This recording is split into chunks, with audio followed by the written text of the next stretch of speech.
Praise lord అందరికీ Bible reading in 1 year July 12th ఆదికాండం 34వ అధ్యాయం నుండి చదువుకుందాం.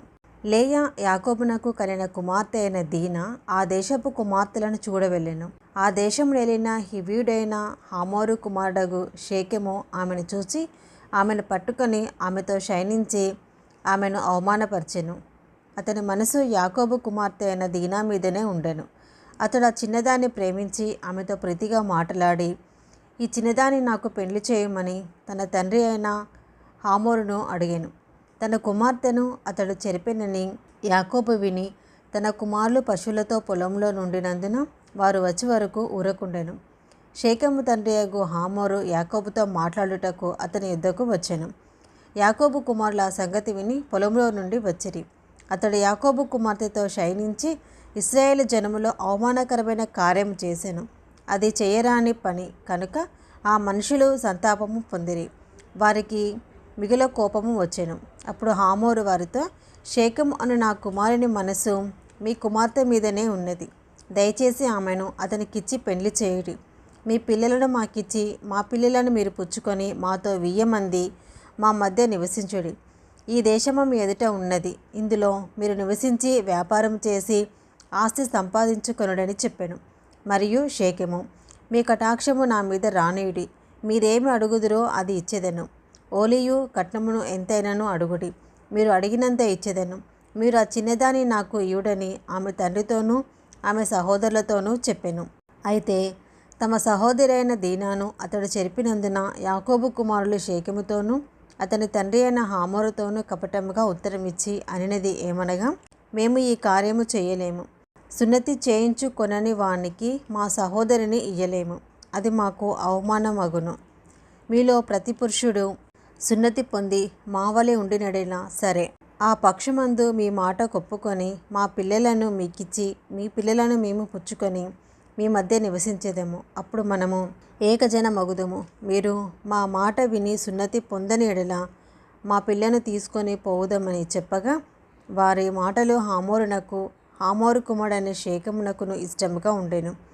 ఆ చిన్నవాడు యాకోబు కుమార్తె యందు ప్రీతి గలవాడు కనుక అతడు ఆ కార్యము చేయుటకు తడవు చేయలేదు. అతడు తన తండ్రి ఇంటి వారందరిలో ఘనుడు.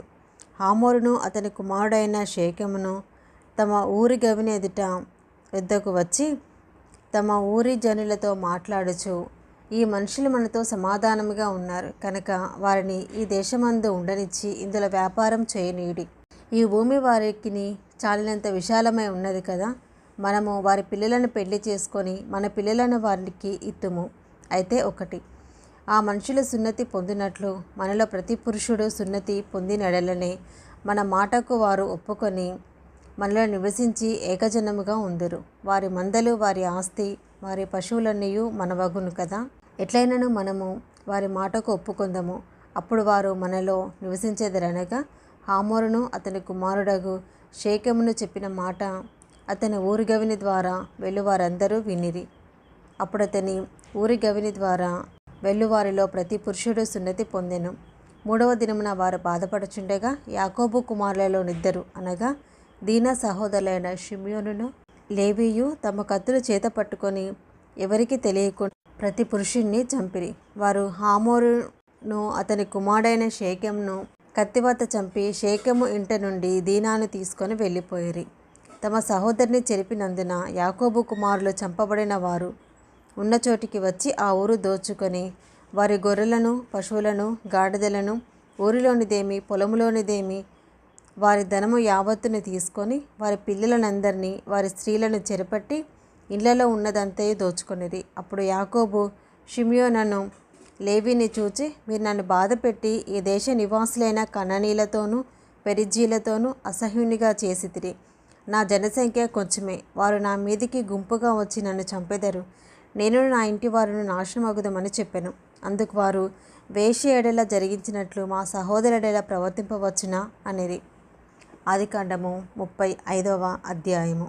దేవుడు యాకోబుతో, నీవు లేచి బేతేలుకు వెళ్ళి అక్కడ నివసించి నీ సహోదరుడైన ఏశావు ఎదుట నుండి నీవు పారిపోయినప్పుడు నీకు కనబడిన దేవునికి అక్కడ బలిపీఠమును కట్టుమని చెప్పగా, యాకోబు తన ఇంటివారితోనూ తన యుద్ధనున్న వారందరితోనూ మీ వద్దనున్న అన్ని దేవతలను పారవేసి మిమ్మల్ని మీరు శూచీపరుచుకొని మీ వస్త్రములను మార్చుకునండి. మనం లేచి బేతేలునకు వెళ్ళిదము. నా శ్రమ దినమున నాకు ఉత్తరమిచ్చి నేను వెళ్ళిన మార్గమున నాకు తోడై ఉండి నా దేవునికి బలిపీఠమును అక్కడ కట్టెదనని చెప్పాను. వారు తమ యుద్ధనున్న అన్ని దేవతలన్నిటినీ తమ చెవుల పోగులను యాకోబునకు అప్పగింపగా యాకోబు షేకెము దగ్గరనున్న మస్తకి వృక్షం క్రింద వాటిని దాచిపెట్టాను. వారు ప్రయాణమైపోయినప్పుడు దేవుని భయము వారి చుట్టూన్న పట్టణముల మీద ఉండెను కనుక వారు యాకోబు కుమారులను తరమలేదు. యాకోబును అతనితోనున్న జనులందరూ కానానులో లూజుకు అనగా బేతేలునకు వచ్చిరి. అతడు తన సహోదరి ఎదుట నుండి పారిపోయినప్పుడు దేవుడక్కడ అతనికి ప్రత్యక్షమాయను కనుక అక్కడ బలిపీఠంను కట్టి ఆ చోటికి ఏల్ బేతేల్ అని పేరు పెట్టిరి. రిబ్కా దాది అయిన దెబోరా చనిపోయి బేతేలునకు దిగువనున్న సింధూర వృక్షం కింద పాతిపెట్టబడెను. దానికి అల్లోన్ బాకూత్ అని పేరు పెట్టబడెను.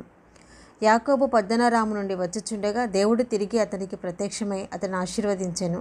అప్పుడు దేవుడు అతనితో, నీ పేరు యాకోబు, ఇక మీదట నీ పేరు యాకోబు అనబడదు, నీ పేరు ఇశ్రాయేల్ అని చెప్పి అతనికి ఇశ్రాయేల్ అని పేరు పెట్టెను. మరియు దేవుడు, నేను సర్వశక్తి గల దేవుడను, నీవు ఫలించి అభివృద్ధి పొందుము. జనముల సమూహమును నీ వలన కలుగును. రాజులను నీ గర్భవాసమున పుట్టెదరు. నేను అబ్రహామునకును ఇసాకునకును ఇచ్చిన దేశమును నీకు ఇచ్చేదను. నీ తర్వాత నీ సంతానమునకు ఈ దేశం ఇచ్చేదనని అతనితో చెప్పాను. దేవుడు అతనితో మాట్లాడిన స్థలము నుండి పరమునకు వెళ్ళాను. ఆయన తనతో మాట్లాడిన చోట యాకోబు ఒక స్తంభము అనగా రాతి స్తంభము కట్టించి దాని మీద పానార్పణము చేసి నూనెయు దాని మీద పోసెను. తనతో దేవుడు మాట్లాడిన చోటికి యాకోబు బేతేల్ అని పేరు పెట్టాను. వారు బేతేలు నుండి ప్రయాణమైపోయి ఎఫ్రాతాకు వెళ్ళే మార్గంలో మరికొంత దూరము ఉన్నప్పుడు రాహేలు ప్రసవించి ప్రసవ వేదనలతో ప్రయాసపడాను. ఆమె ప్రసవముల వలన ప్రయాసపడుచున్నప్పుడు మంత్రసాని ఆమెతో, భయపడకుము, ఇదియు నీకు కుమారుడగునని చెప్పాను. ఆమె మృతి పొందెను. ప్రాణము పోవచుండగా ఆమె అతని పేరు బెనోని అనెను. అతని తండ్రి అతనికి బెన్యామీను అను పేరు పెట్టాను.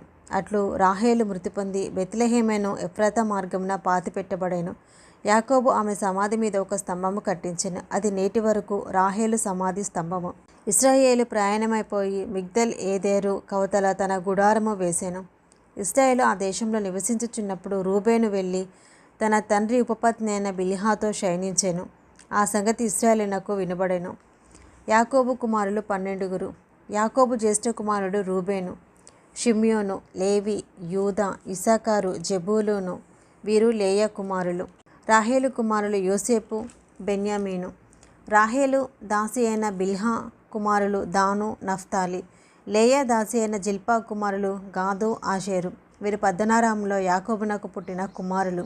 అబ్రహామును ఇస్సాకును పరదేశులై ఉండిన మమ్రేలో కిర్యతర్బాకు తన తండ్రి అయిన ఇస్సాకు వద్దకు యాకోబు వచ్చెను. అదే హెబ్రోను. ఇస్సాకు బ్రతికిన దినములు 180 సంవత్సరములు. ఇస్సాకు కాలం నిండిన వృద్ధుడై ప్రాణము విడిచి మృతి పొంది తన పితరుల యొద్దకు చేర్చబడెను. అతని కుమారులైన ఏశావు, యాకోబులు అతని పాతిపెట్టిరి. ఇది ఈరోజు భాగం అండి. మొదటిసారి కనుక ఎవరైనా ఛానల్ చూస్తుంటే సబ్స్క్రైబ్ చేసుకోనండి. మీకు తెలిసిన వారికి కూడా లింక్ షేర్ చేయండి, లైక్ చేయండి, కామెంట్ కూడా చేయండి. Praise the lord.